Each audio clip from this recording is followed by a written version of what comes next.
ಅವರಿಬ್ಬರದ್ದು 13 ವರ್ಷದ ಸಂಸಾರ. ಆದರೆ ಕುಡಿತದ ಚಟಕ್ಕೆ ಬಿದ್ದವ ಹೆಂಡತಿ ಮಕ್ಕಳನ್ನೇ ಮರೆತಿದ್ದ.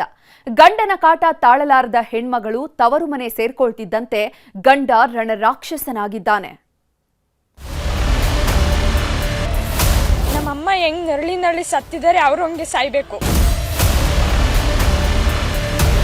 ಯಾವತ್ತೂ ನೋಡಲ್ಲ, ಅವ್ರು ಸತ್ರು ಹೋಗಲ್ಲ ನಾನು ಮುಖ ನೋಡಕ್ಕೆ.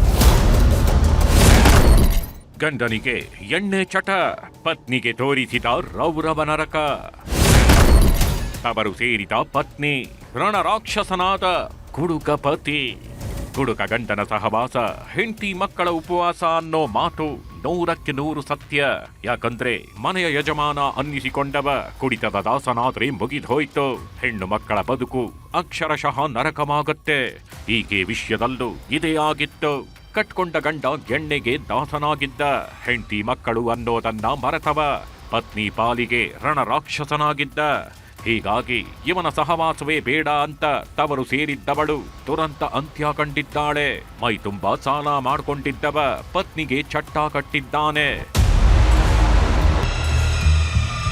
ಈ ಹೆಣ್ಣು ಮಗಳ ಹೆಸರು ಸುಧಾ ಅಂತ. 13 ವರ್ಷದ ಹಿಂದೆ ಮೈಸೂರು ಜಿಲ್ಲೆಯ ನಂಜನಗೂಡಿನ ಮಹೇಶ್ ಅನ್ನೋನ ಜೊತೆ ಮದುವೆಯಾಗಿದ್ಲು. ಮೊದಲೆಲ್ಲ ಸಂಸಾರ ಚೆನ್ನಾಗಿಯೇ ಇತ್ತು. ಇಬ್ಬರು ಮುದ್ದಾದ ಮಕ್ಕಳಿದ್ದಾರೆ. ಆದ್ರೆ ಇತ್ತೀಚೆಗೆ ಕುಡಿತದ ದಾಸನಾಗಿದ್ದ ಮಹೇಶ್ ಸಂಸಾರವನ್ನೇ ಮರೆತು ನಿಂತಿದ್ದ. ಬೆಳಗಾದ್ರೆ ಸಾಕು ಎಣ್ಣೆ ನಶೆಯಲ್ಲದೆ ತೇಲಾಡ್ತಿದ್ದ. ಹೆಂಡ ಕುಡಿದು ಬರೋದು, ಕಾಸು ಕೊಡು ಅಂತ ಪತ್ನಿ ಮೇಲೆ ಹಲ್ಲೆ ಮಾಡೋದು, ಇದೇ ಇವನ ದಿನಚರಿಯಾಗಿತ್ತು. ಗಂಡನ ಕಾಟ ತಾಳಲಾರದೆ 6 ಲಕ್ಷ ಸಾಲ ಮಾಡಿಕೊಟ್ಟಿದ್ಲು. ಆದ್ರೂ ಇವನ ಟಾರ್ಚರ್ ನಿಂತಿರ್ಲಿಲ್ಲ. ಕೊನೆಗೆ ದಿಕ್ಕು ಕಾಣದಂತಾದ ಹೆಣ್ಣು ಮಗಳು ತವರು ಮನೆ ಸೇರ್ಕೊಂಡಿದ್ಲು. ಡ್ರಿಂಕ್ಸ್ ಮಾಡ್ತಿದ್ರು, ಮತ್ತೆ ಫುಲ್ಲು ಡ್ರಿಂಕ್ಸು, ಜಗಳ ಆಡ್ತಿದ್ರು. 2 ಸತಿ ಹಿಂಗೆ ಕತ್ತಿಡ್ಕೊಂಡಿತ್ತು. ನಾನೇ ಹೋಗಿ ತಡೆದಿದ್ದೆ 2 ಸತಿ. ಇವತ್ತು ನಾನು ಶಾಲೆಗೆ ಹೋಗಿದ್ದೆ 8:15. ಅವ್ರು ಯಾವಾಗ ಬಂದರು ಏನು ನನಗೇನು ಗೊತ್ತಿಲ್ಲ. 2 ವರ್ಷ ಆಯಿತು. ಶಾಲೆಗೆ ಬಂದು ನಮ್ಮನ್ನು ಮಾತಾಡ್ಸ್ಕೊಂಡು ಹೋಯ್ತಿದ್ರು ಅಷ್ಟೇ, ಅಮ್ಮನ್ನೇನು ಮಾತಾಡಿಸ್ತಿರ್ಲಿಲ್ಲ. ಇವಾಗ ಬಂದು ಇವತ್ತು ಕೊಲೆ ಮಾಡ್ಬಿಟ್ಟು ಹೋಗಿದ್ದಾರೆ. ಯಾವಾಗ ಪತ್ನಿ ತವರು ಮನೆ ಸೇರ್ಕೊಂಡ್ಲೋ ಮಹೇಶ ನಖಶಿಕಾಂತ ಉರಿದು ಹೋಗಿದ್ದಾನೆ. ಹೆಂಡತಿ ಮನೆಗೆ ಹೋಗಿ ಅಲ್ಲೂ ಕಾಟ ಕೊಡೋದಕ್ಕೆ ಶುರು ಮಾಡಿದ್ದ. ನನ್ನ ಜೊತೆ ಬಾ ಅಂತ ಪದೇ ಪದೇ ಪೀಡಿಸ್ತಿದ್ದ. ಆದ್ರೆ ಸುಧಾ ಮಾತ್ರ ಬಿಲ್ಕುಲ್ ಬರಲ್ಲ ಅಂತ ಹಠಕ್ಕೆ ಬಿದ್ದಿದ್ಲು. ಇವತ್ತು ಮತ್ತೆ ಮನೆ ಬಳಿ ಬಂದವ ಗಲಾಟೆ ಶುರು ಮಾಡಿದ್ದಾನೆ. ಮಾತಿಗೆ ಮಾತು ಬೆಳೀತಿದ್ದಂತೆ ದೊಣ್ಣೆಯಿಂದ ಹಲ್ಲೆ ಮಾಡಿದ್ದಾನೆ.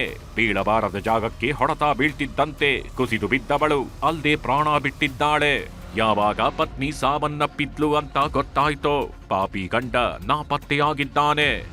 8:50 ಒಂದು ಅವಧಿಯಲ್ಲಿ ಆತ ಏಕಾಏಕಿ ಬಂದು ಕಟ್ಟಿಗೆ ಅಂತಂದ್ರೆ ಏನು ಊರಿದ ಒಂದು ರಿಪೇಸ್ನಿಂದ ತಲೆಗೆ ಹೊಡೆದು ಕೊಲೆ ಮಾಡಿದ್ದಾನೆ. ಅವಳ ಗಂಡನನ್ನ ನಾವು ಈಗಾಗಲೇ ವಿಚಾರಣೆಗೆ ತೆಗೆದುಕೊಂಡು ಮುಂದಿನ ಕ್ರಮವನ್ನು ಜರುಗಿಸ್ತಾ ಇದ್ದೀವಿ. ಅವರು 2 ಮಕ್ಕಳು ಸಹಿತ ಇದ್ದಾರೆ. ಅವರಿಗೆ ಏನೇನು ಕಾನೂನಿನ ಒಂದು ಸಹಾಯ ನೀಡಬೇಕು ಅದನ್ನೆಲ್ಲ ನೀಡುವಂತ ನಿಟ್ಟಿನಲ್ಲಿ ಮಕ್ಕಳಿಗೆ ಅದನ್ನು ಸಹಿತ ನಾವು ಮಾಡ್ತೀವಿ. ಒಟ್ನಲ್ಲಿ ಗಂಡನ ಕುಡಿತದ ಚಟ ಪತ್ನಿಯ ಜೀವವನ್ನೇ ತೆಗೆದಿದೆ. ಈಗ ತಾಯಿಯೂ ಇಲ್ದ, ಅಪ್ಪನೂ ಜೊತೆಗಿಲ್ದ. ಹೀಗಾಗಿ ಇಬ್ಬರು ಮಕ್ಕಳು ಅನಾಥರಾಗಿದ್ದಾರೆ. ಕ್ಯಾಮ್ರಾ ಪರ್ಸನ್ ರಾಹುಲ್ ಜೊತೆ ಆನಂದ್ KS, News 18 ಮೈಸೂರು.